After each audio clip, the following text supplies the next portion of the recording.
Hello Marvel fans, thanks so much for clicking on this video. My name is Chris. Thor Love and Thunder has now officially been released to the public, and with the movie out, that means I'm going to be going into my full spoiler thoughts with Thor Love and Thunder. I'll be diving into some of the highlights of the movie, some of the things I thought didn't work as well, breaking down the post-credits and end-credits scenes of Thor Love and Thunder. Really just my overall spoiler review, but I'm also need to hear from you Marvel fans out there, because there is a lot of discourse going on with this movie, and now that I think about it, Phase 4 has been a lot like this, where Marvel fans just can't seem to come together and fully agree whether a movie is good, bad, or in the middle. So make sure you're leaving all your spoiler thoughts down below on Thor Love and Thunder. As a quick side note, to celebrate the release of the movie, I thought this was a really cool popcorn tin that came out on AMC theaters, but they happen to be sold out everywhere. Lucky for you, your boy snatched up an extra one right here, so if you'd like to have your own Mjolnir popcorn tin, just make sure you subscribe, hitting that like button, and comment down below your thoughts on Thor Love and Thunder. I'll be picking someone at random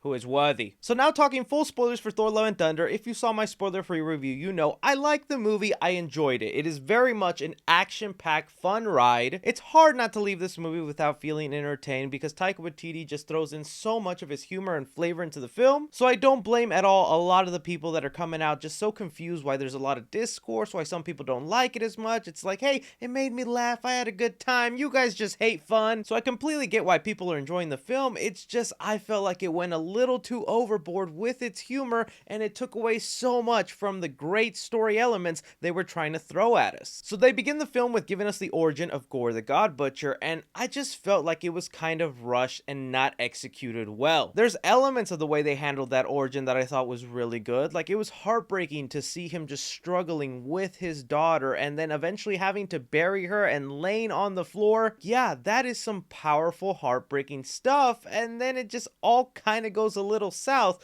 once he finally meets his people's god. This is really where it was like a clash of tones of the movie, and it felt like it didn't know what it wanted to be. Because you have world-class actor Christian Bale giving it his all with the material, a man who has dedicated his life to worshiping this god. It's finally right in front of him. He's hoping for salvation or to enter their version of heaven, and this god just laughs at him. And there's sliver of moments in there where that's a great setup. You have a god who's just laughing in your face. Your daughter just died. It gives us a perfect reason for why Gor would feel this disdain towards gods and would want to vanquish them.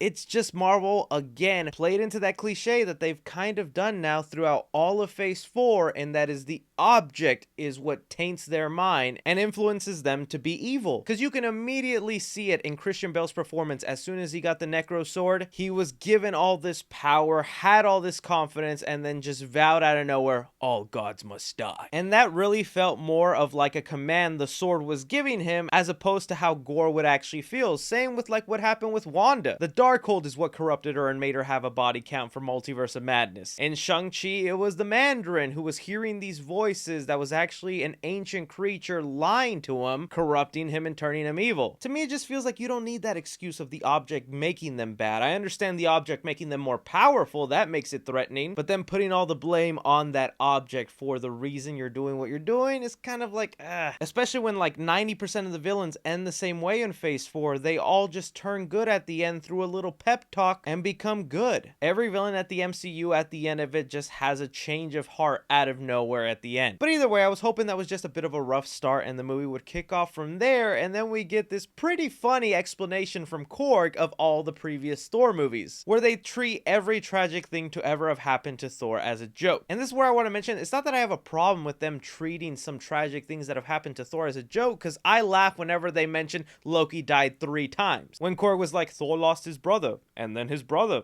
and then his brother again. That's pretty funny. To me, the problem with the humor is that it's not balanced out, that it just overbears the entire film, and they have such heavy topics in here. Because at least in Thor Ragnarok, when there was a few of the serious moments in there, they let those moments breathe. You have the death of Odin that was treated seriously and given some heart to, and was a nice goodbye to that character. Even a lovely moment in the elevator between Loki and Thor about how Thor thought the world of Loki. They even let us breathe into that moment before they go to a joke. So in the first like 10 minutes of the movie are him with the Guardians and trying to save these people, and and it's just joke after joke after joke after joke. It sets the tone for the rest of the movie that this whole thing should just be treated as a joke. Thor riding Stormbreaker like a witch, or when he just destroyed this palace of the people he was trying to protect. This is what I mean by there was just so many little tiny things in Thor Love and Thunder that rubbed me the wrong way, because it's like, this isn't that version of Thor anymore. In the first Thor movie, we had careless Thor. The Thor who didn't care, was all about his ego, a little bit of fame, thought he was the strongest guy out there, even defying his father, and then that's what he kind of had to learn as the movies progressed. Learning to be worthy again, being a team player, respecting others around him. So it kind of sucks to see all this character development and progress Thor has made in his life just kind of be reverted back. But let me balance this out with some positives, because when we get to Jane Foster's Thor, not only was she a great inclusion for me, she got some of the best action sequences in this entire film. I love everything she does with Mjolnir. When the movie actually does give Natalie Portman time to shine in her role and showing a really weakened version of herself because of the cancer she's battling, yeah, it hits you in the heart. I even really like the explanation of why she can become Thor. We find out through flashbacks that were done very much like an SNL sketch. That's the part of the movie I mentioned where they were just recreating those old Thor roommate sketches where we would see flashbacks of their relationship just hanging out in the apartment, Thor dressed as a hot dog going to a Halloween party, them on a dinner date, and then Thor has to save the world. All of that, like, yeah, it could have been funny, but it just felt overplayed. Still, with Thor telling Mjolnir, take care of Jane and look after her, kind of like Odin with his curse of whoever shall hold this hammer, if he be worthy, shall possess the power of Thor. It made it so that Jane necessarily didn't have to be worthy to hold the hammer, and instead it was just something that Thor kind of passed on to her. I thought it was even a nice touch of them to show that Thor is still worthy of holding the hammer, because that's always great to see, letting us know Thor is still worthy, because Stormbreaker doesn't have that curse, and anybody who's just strong enough can hold Stormbreaker. And on the subject of the hammers, let's talk about that ongoing joke they just really beat to death in this movie. I admit, I laughed so hard whenever they did it for the first time, where Thor is trying to get Mjolnir back, and then Stormbreaker comes out of nowhere like a jealous girlfriend, and I was like, that's funny, that's actually really hilarious. Then the movie just kept going with it and going with it to the point where Thor is tickling the hammer and feeding it beer, and that just reminded me of that one scene from Ragnarok. Spin it really fast and it would pull me off the... Oh my god, the hammer pulled you off. But that was just an example of the movie hammering something that just stopped being funny towards the end. Now I do want to admit, whenever Christian Bale's Gor gets the screen time to shine, boy's fantastic. I don't mind that they made him a little humorous and joked around a bit. It worked for me with the creepiness they were going for. I even really like the fights he would have with Thor or Jane, specifically in that one black and white planet and the way they mess with colors. But it's also like, man, he's called Gor the God Butcher, and honestly, we don't really even see him kill that many gods. Like, we get one scene where the Guardians are like, hundreds of gods right now are in trouble, and that's like the only thing we'll get of the mass scale Gor is going out and butchering people. I could have really loved some scenes of Gor going after gods and taking them down. It's kind of like the same complaint we had about Multiverse of Madness. Well, for a movie called Multiverse of Madness, weren't a lot of multiverses in there. For a guy named Gor the God Butcher, wasn't a lot of butchering. But on that note, Thor Love and Thunder was for sure the king of fake deaths. Starting off with like Lady Sif, I'm glad they brought her in here. I know a lot of people have been very disappointed with the way Taika Waititi has handled the Warriors 3 and all of other Thor's friends, just killing them off like nothing in Ragnarok, without Thor even having a moment to mourn their loss. And even the way Lady Sif almost dies in this movie is played up like a joke. The girl is on her deathbed, lost an arm, and Thor is joking about, well, maybe your arm's in Valhalla, lady. And even Sith jokes right back at him. It all just felt so weird, and like the movie was just making fun of Marvel films and dialogue within them. That's a big problem in Thor Love and Thunder. Every single character who talks is a comedian. That is not one character that is taking the situation around them seriously. I think back to the moment in Loki where we had a really powerful, serious moment between Loki and Sif, when Loki is trapped in this loop of the worst day of his life. You are alone, and you always will be.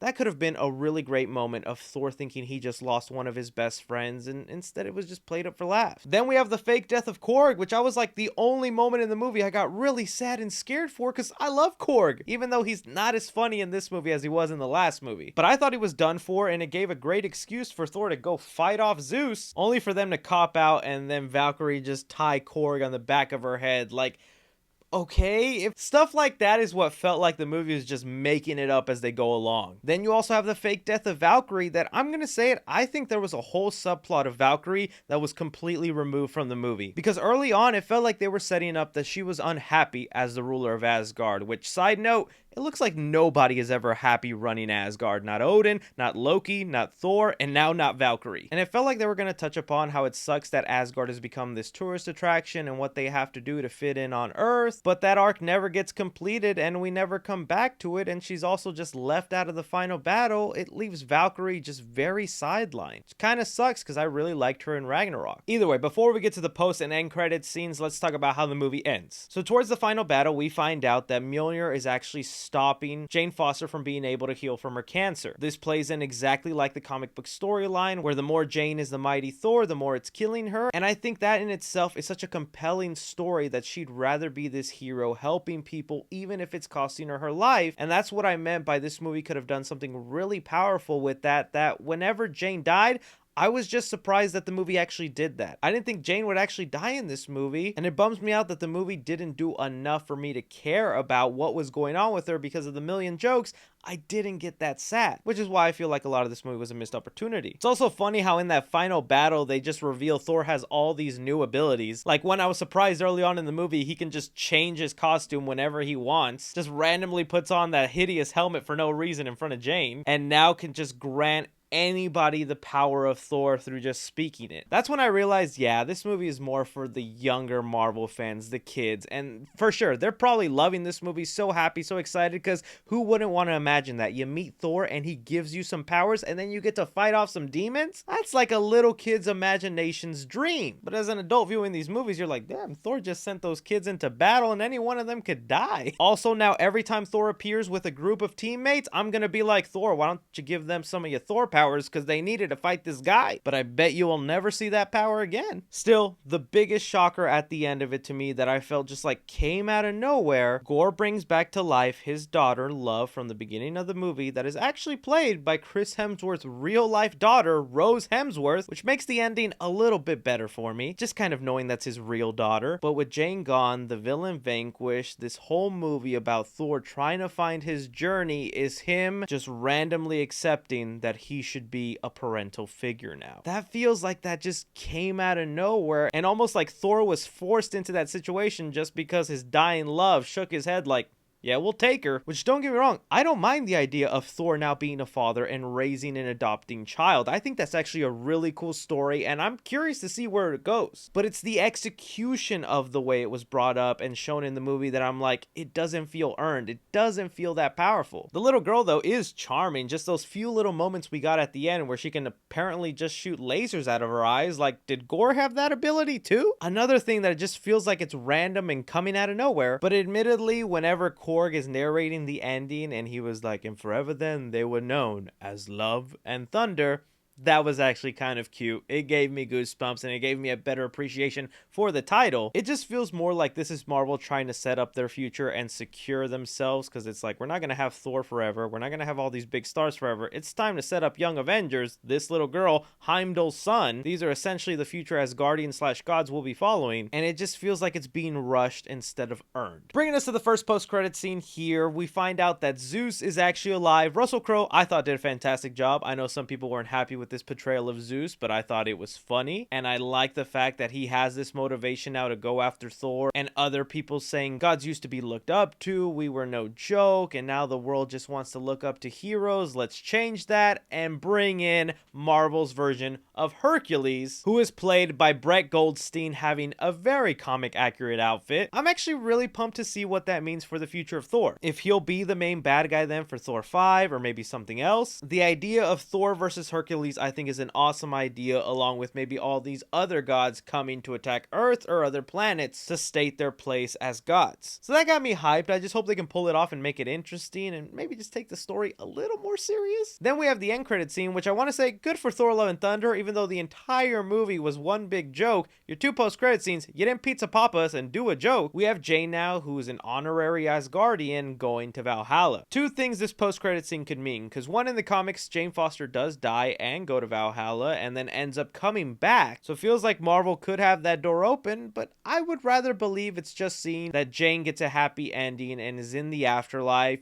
Even if you really think about it though, it's probably not the afterlife she wants to be in, because now for all of eternity she ends up in a place where she'll never see her father, she'll never see her friends, maybe one day she'll see Thor again, but now she's essentially in a heaven with people that are nothing like her and a bunch of strangers for all eternity. I know I'm kind of ruining that happy little ending, but it just makes me think, like, if I died, I want to go somewhere where all my friends and family are. Either way, at the end of the day, it was still fun, entertaining movie. I'm sure when it comes on, I'll laugh, I'll giggle. I'll probably grow a bigger appreciation for it as time goes on and I realize just to take it as some fun. I'm just hoping that maybe the next Thor story can be taken a little bit more seriously and we can continue this awesome character progression with Thor, and I'm kind of excited to see him raise a daughter. But you guys leave me your thoughts down below. Don't be forgetting to hit that like button, subscribe if you haven't already, follow me on Twitter at 3C Films or on TikTok at 3C Films. But as always, I'm Chris. Take care.